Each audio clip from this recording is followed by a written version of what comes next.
You are the type of owner who genuinely wants to do right by your dog. You researched the methods, bought the good treats, and committed to positive reinforcement because you were told it was the kindest way. But something shifted. Your dog doesn't sit when you ask. Your dog stares at your hand instead of your eyes. And every walk, every meal, every moment together has quietly become a negotiation. That's not training. That's a standoff. And your treats started it. Positive reinforcement isn't wrong on its own. The problem is how it is being taught in 2026, stripped of nuance and sold as a magic system. When you follow the trend without understanding the science underneath it, you do not build a bond. You build a transaction. And this video is going to show you exactly where that line gets crossed and how to step back onto the right side of it. Let us start with something called the Pavlovian paradox because understanding it changes everything. Most dog owners have heard of Pavlov. Dog hears bell, dog expects food, dog salivates. Simple association. That's the foundation of classical conditioning, and it works. It's clean, it is powerful, and for decades it quietly shaped how we understood animal behavior. But here's what happened. Somewhere between the research lab and the Instagram training reel, that clean principle got distorted. What started as association became transaction. And that shift, subtle as it sounds, is the reason your dog is running the household. In 2026, the dominant training culture tells you to always have a treat ready, to reward every correct behavior, to never let a good moment go unrewarded. And the intention behind that is good. Kindness is good. Encouragement is good. But the execution has created something nobody warned you about: a dog that has learned to hold out for better terms. Think about what that looks like in real life. You call your dog's name. Your dog looks at your hand. You ask for a sit. Your dog pauses, assessing. You raise the treat a little higher, your voice goes up an octave, and suddenly your dog complies. You feel relief. You give the treat. You think it worked. But here's what actually happened.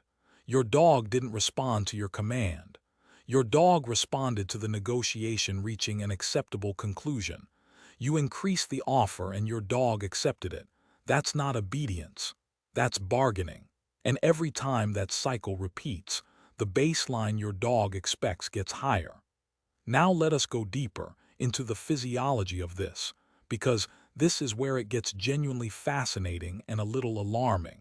When your relationship with your dog is working the way it is supposed to, the primary currency isn't food. It's oxytocin. You've probably heard oxytocin called the bonding hormone, and that's accurate. When you and your dog are in sync, when there's eye contact, calm energy, and mutual trust, both of your bodies are releasing oxytocin. That's the neurological foundation of the human-dog bond. It's what makes dogs genuinely want to be near you, to check in with you, to follow your lead even when there's no snack involved. Now introduce a treat into a tense or uncertain moment. Your dog is already aroused, already scanning the environment, already uncertain about what's expected. And suddenly there's food.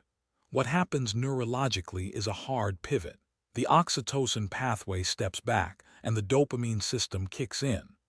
Dopamine is the reward anticipation chemical. It's powerful, it is motivating, but it operates on scarcity and unpredictability. The dopamine system doesn't care about connection. It cares about the next hit. So your dog isn't experiencing trust when you pull out that treat in a tense moment. Your dog is experiencing craving.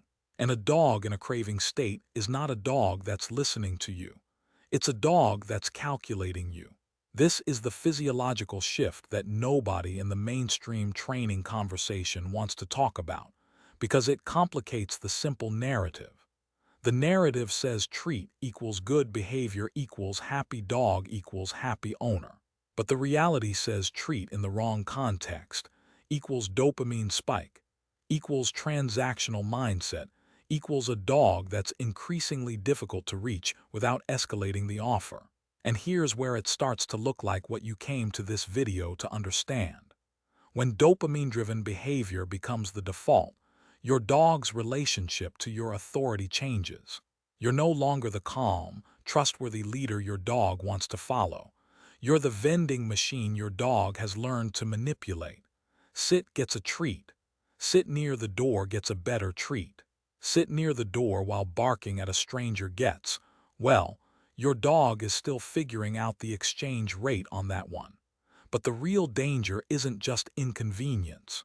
It's what happens to your dog's baseline stress level when the treat economy breaks down.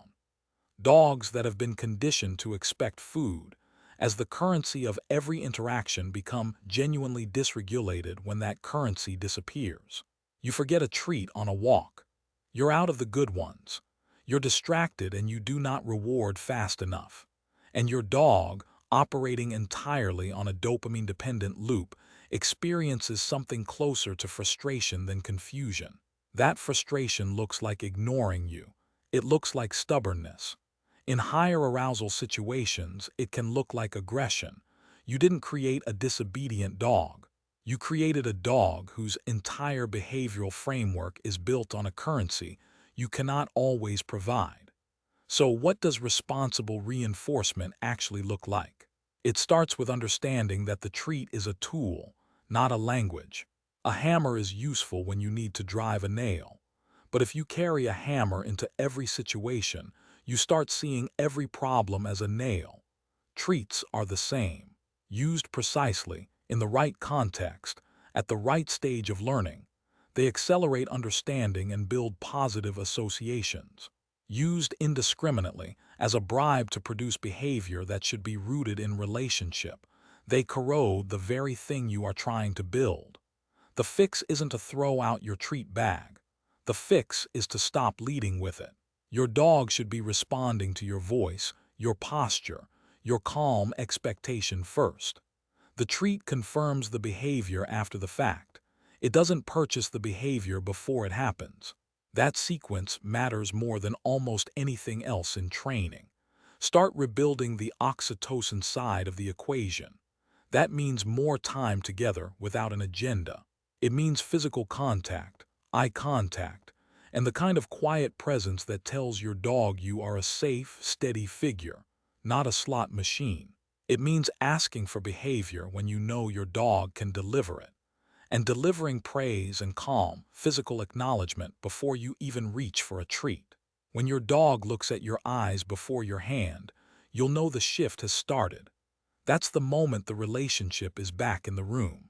If this reframed the way you think about your dog's behavior, sit with that for a moment before you go anywhere. Then go train without a treat in your hand and just see what happens.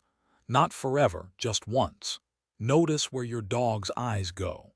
Notice what they are actually responding to. That information is more valuable than any technique. Share this with someone who's been frustrated by their dog and cannot figure out why the treat stopped working. Thanks for watching. If you loved this video, scan the QR code on the screen right now to subscribe and join the Pawsome Life family. Give your dog a belly rub for us, and we will see you in the next video.